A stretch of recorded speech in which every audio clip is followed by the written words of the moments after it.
데살로니가전서 2장 1절부터 12절까지 한 절씩 교독하겠습니다. 형제들아, 우리가 너희 가운데 들어간 것이 헛되지 않은 줄을 너희가 친히 아나니. 너희가 아는 바와 같이 우리가 먼저 빌보이에서 고난과 능욕을 당하였으나 우리 하나님을 힘입어 많은 싸움 중에 하나님의 복음을 너희에게 전하였노라. 우리의 권면은 간사함이나 부정에서 난 것이 아니요 속임수로 한 것도 아니니라. 오직 하나님께 옳게 여기심을 입어 복음을 위탁받았으니 우리가 이와 같이 말하면 사람을 기쁘게 하려 함이 아니요 오직 우리 마음을 감찰하시는 하나님을 기쁘시게 하려 함이라. 너희도 알거니와 우리가 아무 때에도 아첨의 말이나 탐심의 탈을 쓰지 아니한 것을 하나님이 증언하시느니라. 또한 우리는 너희에게 있어든지 다른 이에게 있어든지 사람에게서는 영광을 구하지 아니하였노라.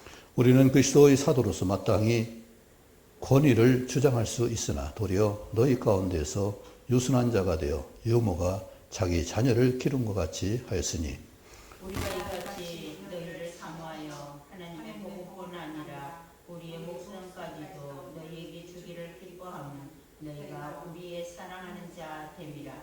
형제들아, 우리의 수고와 애쓴 것을 너희가 기억하리니 너희 아무에게도 폐를 끼치지 아니하려고 밤낮으로 일하면서 너에게 하나님의 복음을 전하였노라. 우리가 너희 믿는 자들을 향하여 어떻게 거룩하고 옳고 흠 없이 행하였는지에 대하여 너희가 증인이요 하나님도 그러하시도다. 너희도 아는 바와 같이 우리가 너희 각 사람에게 아버지가 자기 자녀에게 하듯 권면하고 위로하고 경계하노니 이는 너희를 부르사 자기 나라와 영광에 이르게 하시는 하나님께 합당히 행하게 하려 함이라. 아멘. 요즘 약값이 46억이나 되는 그런 자녀 약값을 위해서 한 아버지가 부산에서 서울까지 24일 동안 걸어서 완주를 했습니다. 그런데 13억 정도 모금됐다고 하더라고요. 세계에서 어떤 그런 전례가 하나 있었어요. 그 자녀 약값이 너무나 수술비가 많이 들어서 부모가 세계 일주인지 어쨌든 상당한 거리를 걸어서 여행한 것을 보도한 일이 있습니다. 그래서 그 아버지도 사랑이라는 그 아버지도 목사님인데 부산에서 서울까지 걸어서 24일 동안 와서 도착했다는 보고가 있었습니다. 자녀를 위해서 할 수 있는 것이 나도 할 수 있구나. 나도 해야 되겠구나. 이것이 바로 부모가 갖는 특별한 사랑입니다. 자녀는 아마 그러기 힘들 거예요. 그 전에 한번 얘기했을 거예요. 딸하고 어떤 그 프로그램에 그 아버지가 아들을 위해서 그 휠체어 태우고 육종 철인 경기인가를 하는 걸 봤습니다. 달리고 수영하고 그 어려운 가운데서 그것을 감당했을 때, 딸한테 제가, 나는 저걸 못하겠다. 나는 저걸 할 수가 없겠구나. 이거 했는데, 근데 그 선혜가 그러더라고요. 아니야, 아빠 할 수 있어. 그런데 저는 사실 못할 것 같아요. 왜냐면 신체적으로 그게 능력이 안 되니까. 그런데 그렇게 할 수 있는 것이라면 부모는 할 거예요. 오늘 사도 바울이 부모로서 자녀를 권면한 그 일을 가지고 제가 복음 전하면서 복음 전할 때 사심 없이 했고 또 진정한 마음으로 했고 하나님 인명을 따라서 인정을 받아서 하나님 명령으로 한 것이다. 그래서 사람 기쁘게 한 것이 아니라 사사로운 것이 아니라 오직 하나님 기쁘시게 하기 위해서 그렇게 했다. 그런데 하는 방법이 뭐냐? 바로 부모로서 할 수 있는 것. 유모가 했던 것, 아버지가 했던 것, 이것을 말하고 있습니다. 그런데 유모하면은 어떤 생각이 들어요? 누가 생각나요? 요게벳, 그렇죠. 참으로 모세를 자기가 낳아가지고 버렸는데 오히려 또 공주가 주소다가 다시 맡겨서 돈 받고 전 먹이는 유모가 된, 삭슬 받고 돈을 유모를 노를 했습니다. 리브가 유모. 예, 아주 좋은 얘기인데 창세기 35장에 보면 리브가 유모가 나옵니다. 야곱이 그 유모가 돌아갔을 때 애통하고 상수나무 아래 장사하면서 애통했던 나고의 짧은 기록이 나와요. 유모의 이름이 나와요. 유모 이름이 뭔지 아세요? 꿀벌이라는 이름이에요. 두보라. 예, 드보라예요. 그 유모가 드보라예요. 근데 나이가 얼마나 됐을까요? 많아요. 아마 우리 사모의 배는 됐을 것 같아요. 왜냐면은 리브가 유모니까 리브가 저들먹어 있었으면 리브가가 지금 성년이 돼서 시집 올 때 되면은 적어도 20세는 됐을 거 아니겠어요? 그러면 젖 먹일 수 있는 그런 부모가 되려면은 20, 30세 돼야 되잖아요. 그러면 적어도 40, 50세가 되지 않았을까? 그때 왔을 때. 근데 그때 야곱이 바로 태어난 것이 아니라 리브가가 20년 동안 아기 못 낳다가 이삭이 60세에 에서와 야곱을 낳았습니다. 그러면 그 드보라의 나이가 얼마 됐을 거예요? 몰라요. 40에서 20년 지났으니까 한 60, 70 됐을 거예요. 그렇죠? 그런데 그때가 아니라 그때는 지금 잘 모르는 때고 야곱이 집을 떠날 때가 몇 세인지 아세요? 몇 살 때인지 아세요? 40이 아니라 40에 그 에서가 처음으로 자식을 낳습니다. 그리고 이제 잘 모르겠지만은 이 야곱이 그 아버지를 떠나서 바다나람으로 갔을 때 그때 나이가 77세 정도 됐어요. 왜냐면은 그걸 어떻게 추론하냐면은 야곱이 애굽에 갔을 때 130세였어요. 그렇죠? 바로를 축복할 때 그때 나이가 130이었습니다. 그때 야곱의 나이, 요셉의 나이가 몇 세예요? 그때 요셉이 30세에 총리가 됐어요. 7년 동안 흉작을 관리했어요. 그냥 풍년을 관리했어요. 그리고 2년 동안 가뭄을 관리했을 때 첫 해에 형들이 왔고 둘째 해 때 부모를 모셔다 야곱을 모셔왔어요. 그러면 요셉이 39세 때 아버지를 만났어요. 그때 야곱의 나이가 130이니까 야곱이 요셉을 낳을 때 91세예요. 그렇죠?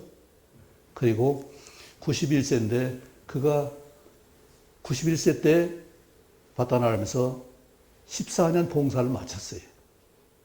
그리고서 라반한테, 삼촌한테 이제는 봉사 다 했으니까 나도 내 살림, 살 길을 찾아야 되지 않겠습니까? 그러니까 삼촌이 계약을 맺죠. 더 일해라. 내 삭슬 주겠다. 그래서 삭슬 받기로 하고서 6년을 더 봉사했습니다. 그런데 이 양이 자기가 너무 불안하니까 사촌들이 시기하는 거예요. 또 라반이 또 시기하고 그래서 도망왔어요. 그렇죠? 도망올 때가 97세예요. 6년 동안 있다고 갔으니까. 그런데 97세면은 그 드보라가 몇 살가 될 것 같아요? 드보라가 70에 손주를 그 야곱을 봤으니까 그러면 하여튼 60세나 170, 150 이렇게 나이 많은. 그런데 이분이 어떻게 야곱을 돌아온 데 갔을까? 따라왔을까? 이미 리브가 유모니까 그때 같이 있었잖아요. 돌아갈 일이 없었죠. 근데 돌아갈 일이 우리가 생각하면 야곱이 바다나무를 갈 때 길 안내를 누가 했을까? 아마 그 유모가 하지 않았을까 하는 생각을 해봐요. 그리고 또 다른 생각하는 사람들은 따로 보냈을 것이다 하는데 그 90이 넘은 분들을 갖다 혼자 바다나무 보내지는 않았을 것 같아요. 제 생각에는 아무래도 야곱이 갈 때 함께 동행하고 길 안내를 했을 거 아닌가. 그런 생각을 했을 때. 그런데 놀랍게도 그 나이 드신 분이, 150 넘은 분이 야곱이 돌아온다고 하니까 내 유모 전목에서 길렀던 그 리브가를 포기해서 아마 다시 오지 않았을까. 유모가 그냥 유모가 아니라 오늘 2장 5절인가요? 2장 7절입니다. 같이 읽어볼까? 시작. 우리는 그리스도의 사도로서 마땅히 권위를 주장할 수 있으나 도리어 너희 가운데서 유순한 자가 되어 유모가 자기 자녀를 기름과 같이 하였으니. 자기 자녀예요. 유모가 남의 자식이 아니라 내 자녀를 기름과 같이 했다. 유모는 다른 자식을 기를 수 있어요. 두보라는 리브가를 다른 자의 자식을 그렇게 전만 먹였을 수 있어요. 그런데 사도 바울은 어떻게 했어요? 요괴처럼 모세를 자기 자식처럼 자식으로 그렇게 기르지 않았겠는가. 그래서 이 유모의 역할이 얼마나 귀한가. 그런데 또 왜 유모하고 아버지 둘을 비교했을까 생각을 해봅니다. 우리 정철이 지은 글 가운데 아버님 날 낳으시고 어머님 날 기르셨으니 이 두 분 곧 아니시면 내가 그 시가 있죠. 그런데 이제 그게 명심보감에 나오는 그 글귀가 있습니다. 부모는 아버지는 날 낳으셨다, 어머니는 날 기르셨다 하는 것이 그 명심보감이 있습니다.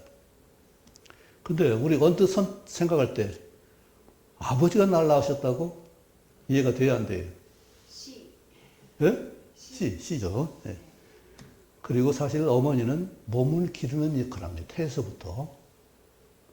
근데 지금 말씀드렸듯이 아버지는 씨를 주는 그런 역할이에요. 생명의 씨를 줬기 때문에 그런 몸을 기르는 것은 어머니가 해야 돼요.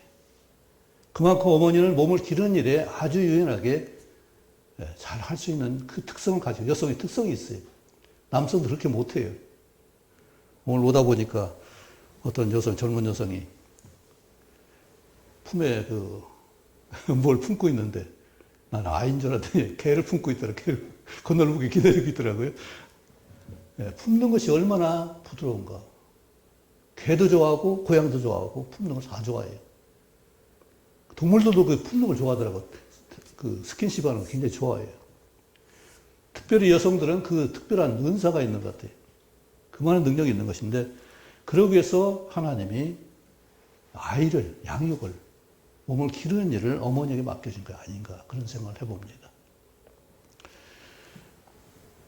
정말 우리가 사람을 양육하는 일이 얼마나 큰 일이면은 하나님이 부부로 짝지어 주시고 그 일을 맡겨주셨는가.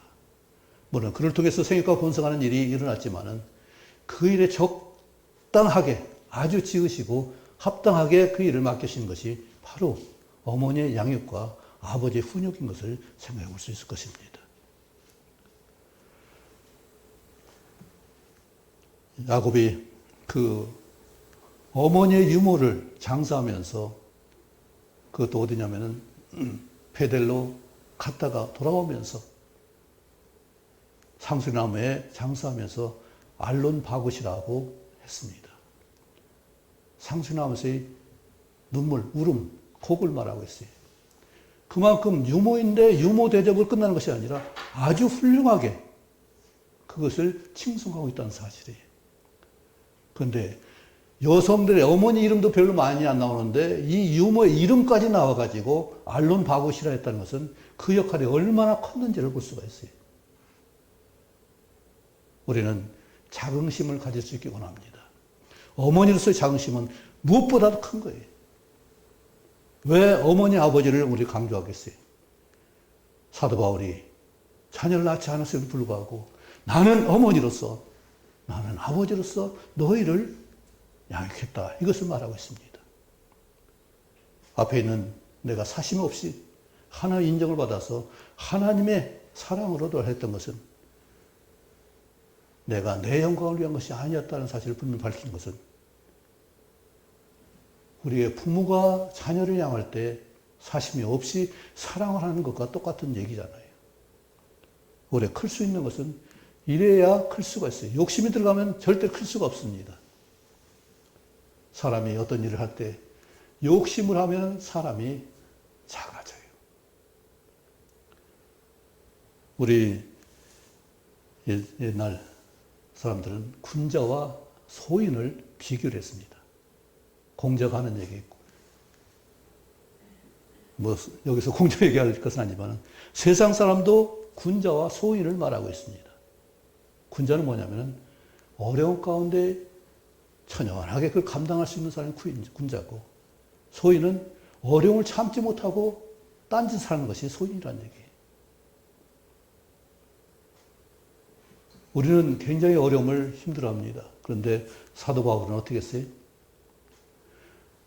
우리 20장 24절, 사도행전 20장 24절 한번 같이 읽어볼까요? 사도행전 20장 24절입니다. 다 아는 말씀이에요.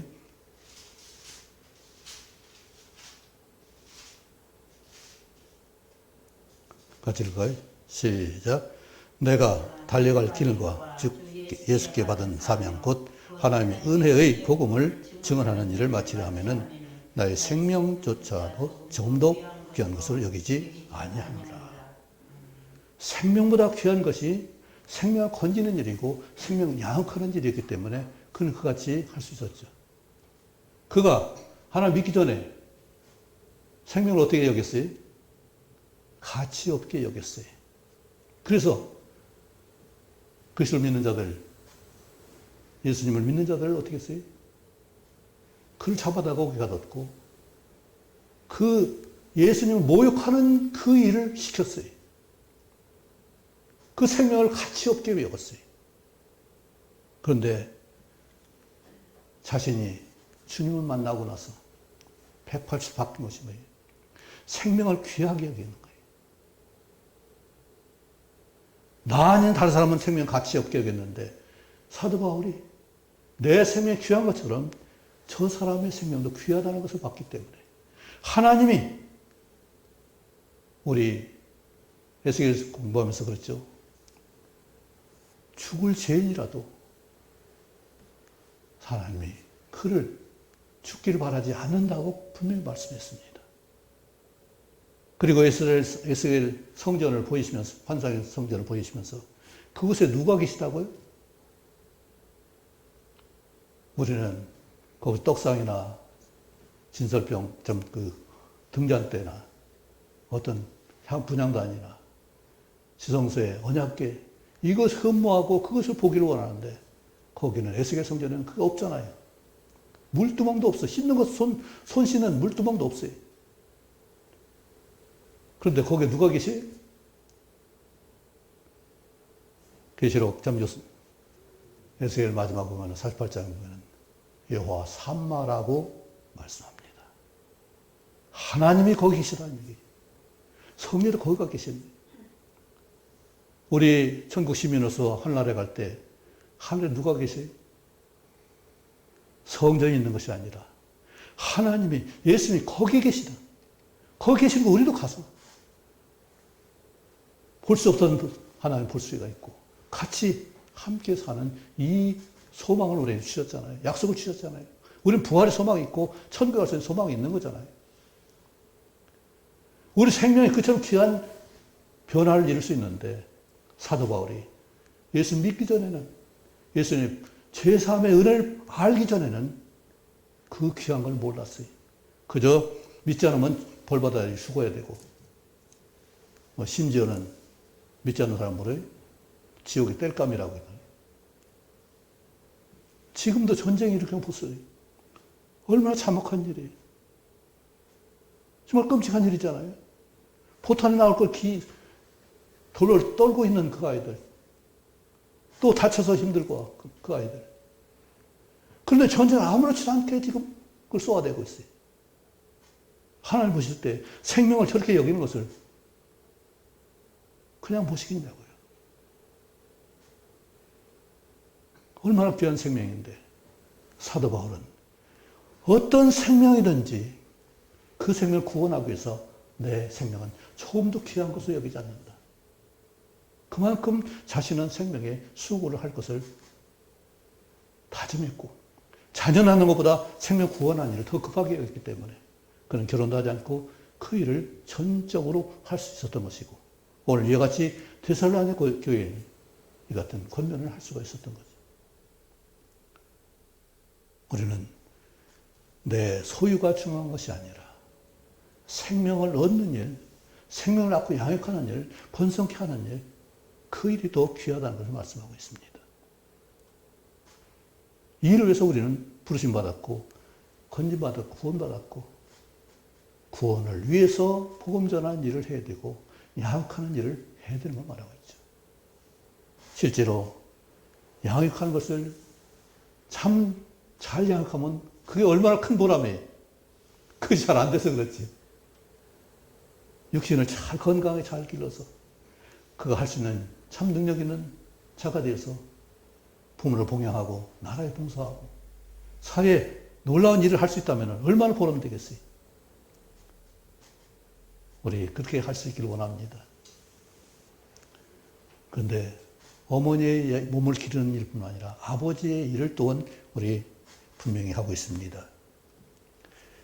11절에 같이 읽어볼까요? 시작. 너희도 아는 바와 같이 우리가 너희 각 사람에게 아버지가 자기 자녀에게 하듯 권면하고 위로하고 경계하노니. 참 저도 아버지로서 이렇게 못한 것이 참 부끄럽고 그래요. 왜냐하면 권면은 잘할 수 있도록 북돋아 주는 거잖아요. 그만큼 어떤 가능성을 제시할 수 있어야 되고 그렇게 본을 보일 수 있어야 돼요. 그런데 그렇게 하는 부모들이 얼마나 될까요? 참 아버지로서 부끄러운 것이 너무 많습니다.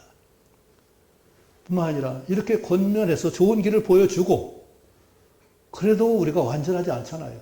실수하고 넘어지고 잘못할 때 위로할 수 있는 그런 공감할 수 있고 다정다감하게 다가갈 수 있는 그런 부정을 가지고 있어야 되는데 아버지의 생각이 어떻게 대부분 그렇게 잘 못하더라고요. 근데 놀라운 게 우리 훌륭한 분들 자녀들은 성경에 성공한 분들이 없어요.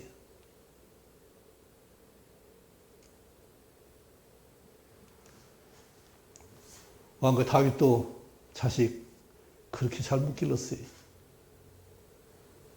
또 누가 훌륭해요? 모세는 그 자녀 별로 안 나와요. 또 사무엘은 그렇죠? 엘리는 말할 것도 없고요. 여호사밧이 얼마나 훌륭해요? 그렇죠. 그런데 그 여호사밧은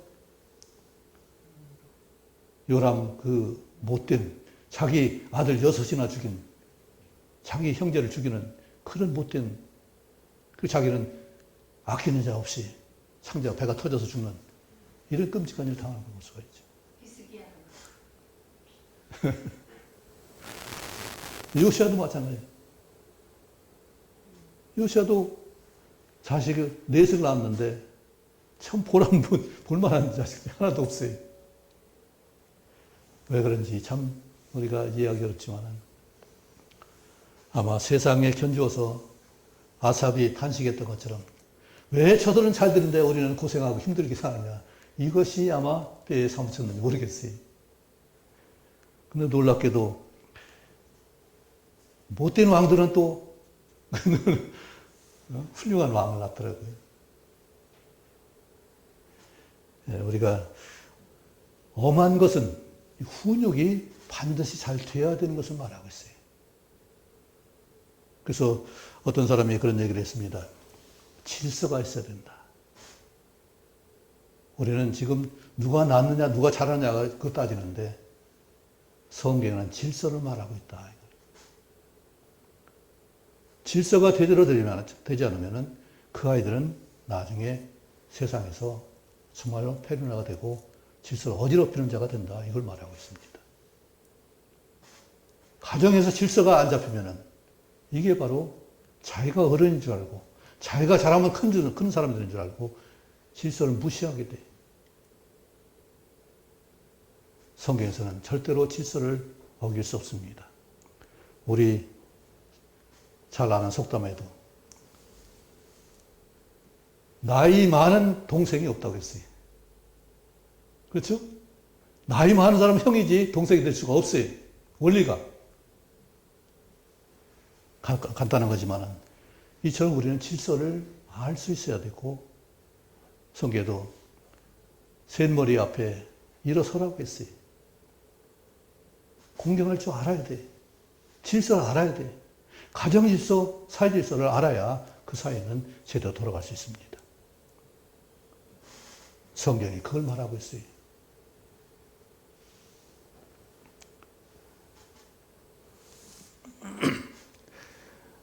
우리가 참 이처럼 하나님이 우리에게 부모로서의 권위를 주시고자 하는 이유는 뭐냐면은 그래야 내가 성장할 수 있기 때문에 그래요.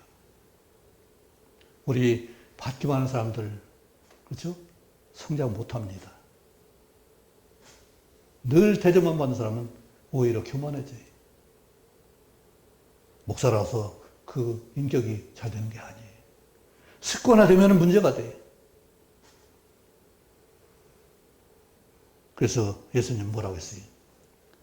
우리는 섬기는 자가 되라고 말씀했습니다. 예수님 오신 목적이 뭐라고요? 나는 섬기기 위해서 대접받기 위해서 섬기기 위해서 했고 섬기는 자로 인도라고 선언했어요. 그리고 큰 자가 누구라고요? 섬기는 자라고 분명히 말씀했습니다. 제자들이 서로 싸울 때, 다툴 때 누가 크냐고 했을 때 큰 자는 섬길 수 있는 자다. 이것을 분명히 했습니다. 근데 세상 돌아가는 거 보세요. 섬기는 자가 절대로 크지 못하고 있습니다. 그러나 우리 그리스도인들은 교회는 섬기는 자가 클 수 있는 환경이고 그래야 제대로 되는 질서예요. 그런데 섬길 수 있으려면 능력이 있어야 돼. 아버지가 아버지다우려면 어머니가 어머니다우려면 그 많은 능력이 있어야 돼. 그런데 책임을 지게 되면 어떻게 돼? 능력이 커져요. 능력을 발휘 안 할 수가 없어요. 우리 부모는 자녀 양육을 위해서 애를 많이 쓰죠. 우리 임 교수님은 학생들 양육하느라고 애 많이 쓰죠. 얼마나 연구하세요? 저는 그거 참 그렇게 못 따라갈 것 같아요. 그 애쓰는 정성이 우리 권사님을 크게 하잖아요. 그렇죠? 그 수고를 했으면 그것이 얼마나 우리 크게 하냐고요. 네. 그렇게 쓰시잖아, 하나님이. 가르친 자에게, 뭔가 베푸는 자에게, 나누는 자에게 하나님의 능력을 더 크게 해주시는 거잖아요.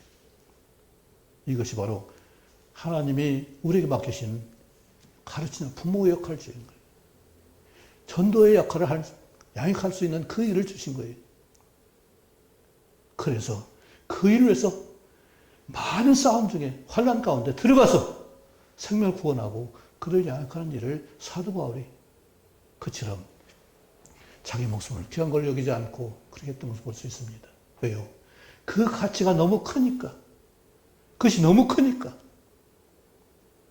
나만 잘하면 되는 줄 알았는데 그게 아니라 내가 잘하는 것뿐만 아니라 다른 사람 잘 되게 하는 일이 가장 큰 일이기 때문에 사도 바울은 거기에 목숨을 건 거잖아요.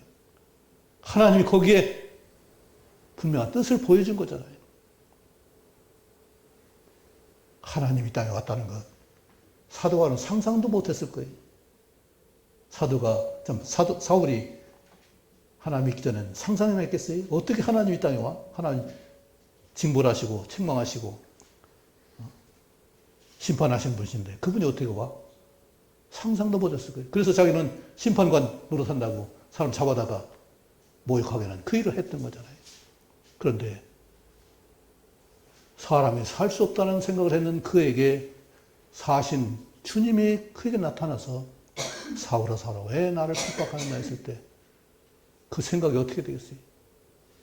아니 스데반이 그렇게 하나님 앞에 옆에 서신 주님 본다는 고백이 사실이었는데 이것을 깨달았을 때 얼마나 충격이겠어요?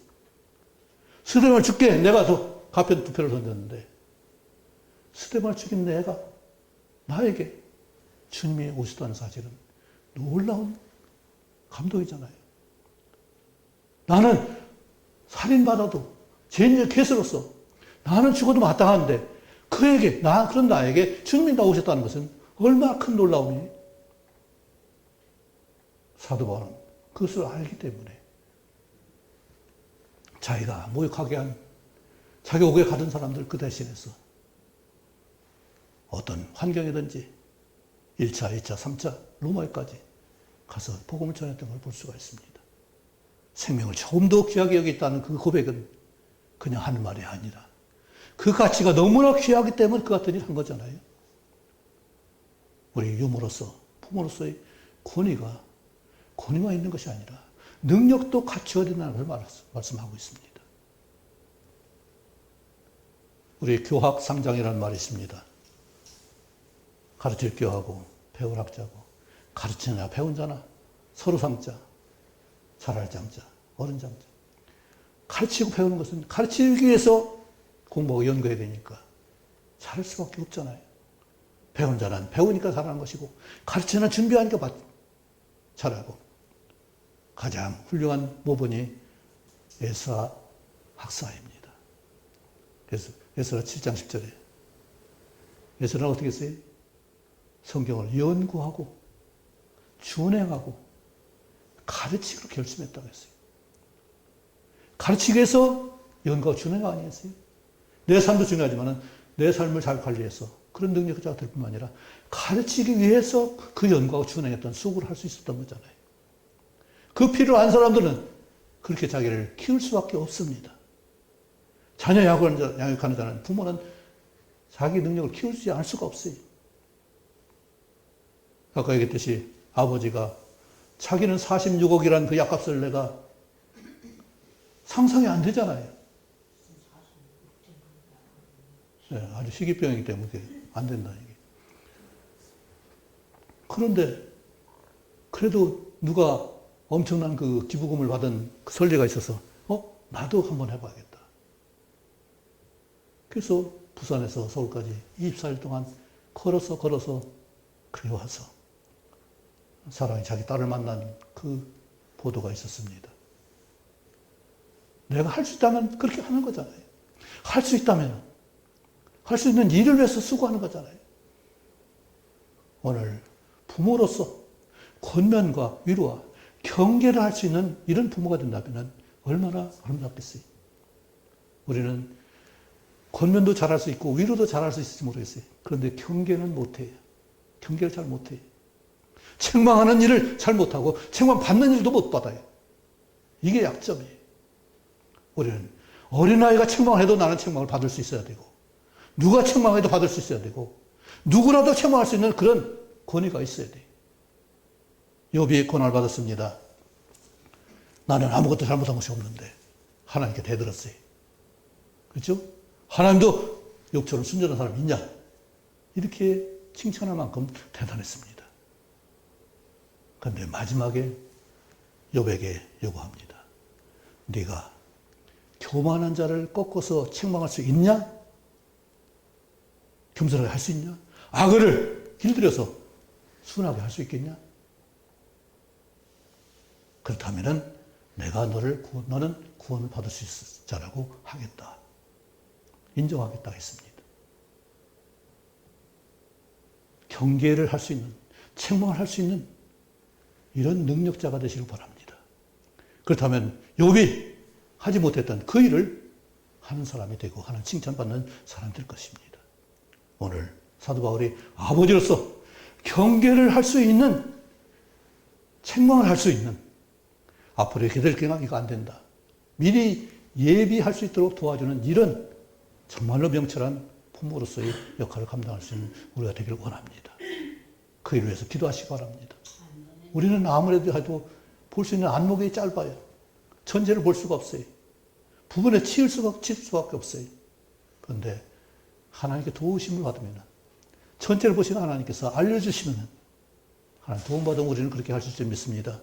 어떻게 바로잡아야 될지, 어떻게 도와야 될지를 우리는 구할 수 있어서 말씀도 우리에게 연구할 뿐만 아니라 기도해서 영의 인도를 받는 우리 모두가 되길 원합니다. 그래서 권면과 위로와 경계를 할 수 있고 육신에 건강을 줄 수 있는 그런 아버지와 어머니가 될 수 있는 우리 양육이 되길 간절히 원합니다. 사도 바울은 자기 자녀가 아니었는데 이처럼 했어요. 내 자녀로서. 우리 스승들은 이 같은 사명을 받은 줄 압니다. 정말 이것이 은혜롭게 하나님의 열매를 맺어서 하나님이 기억할 만한 그런 열매를 남길 간절히 원합니다. 그런 가르침을 할 수 있는 스승들 다 될 수 있길 원합니다. 기도하겠습니다. 아버지 하나님, 감히 우리에게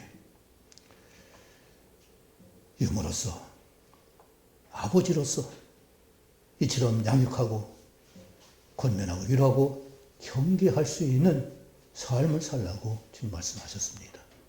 내 힘으로 되는 것이 아니라, 내 뜻만으로 되는 것이 아니라, 내 능으로 되는 것이 아니라 오직 하나님께서 주시는 권능과 성령의 충만함으로 이 같은 일을 하게 할 줄 믿습니다.